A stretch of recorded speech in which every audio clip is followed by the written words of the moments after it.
Welcome back. The government has its reasons for reactivating the Press Council Act. Similarly, journalists have their own for rejecting the idea.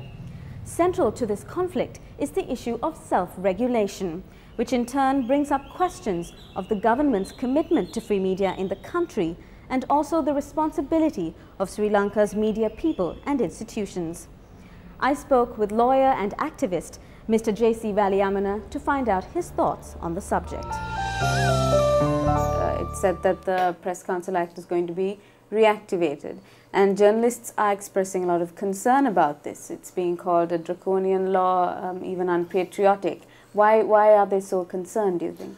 During this last couple of years, the journalists and particularly the media, free media of the country, was subjected to various harassments. It is no secret that many journalists have been abducted, killed, and also there is a unwritten censorship in the country and an enormous self-censorship. In that background, we also realize that this self-censorship and everything is all outside the law. The government or the people who wanted to control media never used the legal positions. They didn't want to introduce emergency regulation, for example. So in that context, resorting to a dead law or the law which has not been activated caused alarm among the media, because they think that now they will abuse this law in the absence of a specific other specific law to control media. And they are also worried that this law will be used to pressurize the investigative journalists in particular to disclose the source of information. Because at an inquiry before the Press Council, if you refuse to give an answer, then the journalist can be found fault with, and in fact it's a criminal offence. So there are a few provisions like that. It is in that context that the journalists are basically raising this issue. And if someone is calling this unpatriotic, I really don't know why they call unpatriotic. But there are so many draconian legislations in the country, even the media is not concerned about it. The PTA is one of them. And so many other laws are draconian. And this is also, if this is abuse, this will certainly have far-reaching adverse consequences on the people. What do you mean by these consequences on the people? Well, if the journalists are scared to report freely, and then consequently what will happen is the people will not get information. Sri Lanka is a country where there is no freedom of information. So the media or the people have very restricted access to information. Then the media is reporting in quite a questionable way, in my view, because they cannot confirm some information directly. They are basically relying on their personal contacts, and if you are good in the books with the government, you have more access to government information, not for others. Now, journalists believe that the alternative to this act is self-regulation, and they were trying to do this with the Press Complaints Commission. However, the government claims that this commission, this self-regulatory body, has in some way failed because it was not transparent, apparently. What do you feel about this statement? Now the question is whether the government should regulate or the self-regulation.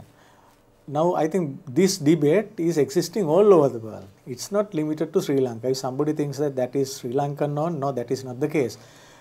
In fact, if for the media to regulate its own ethical behavior, then the media has to be extremely responsible.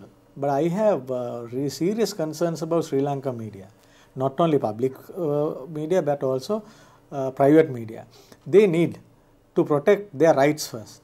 I mean, they don't protect their rights when it comes to an independent journalist, for example. They disassociate themselves, and in the state media there is no freedom for an independent journalist, and all the public media institutions are run by political henchmen.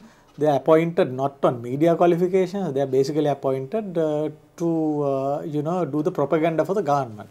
It happened now, it happened in the past, and I am afraid it will happen in the future as well.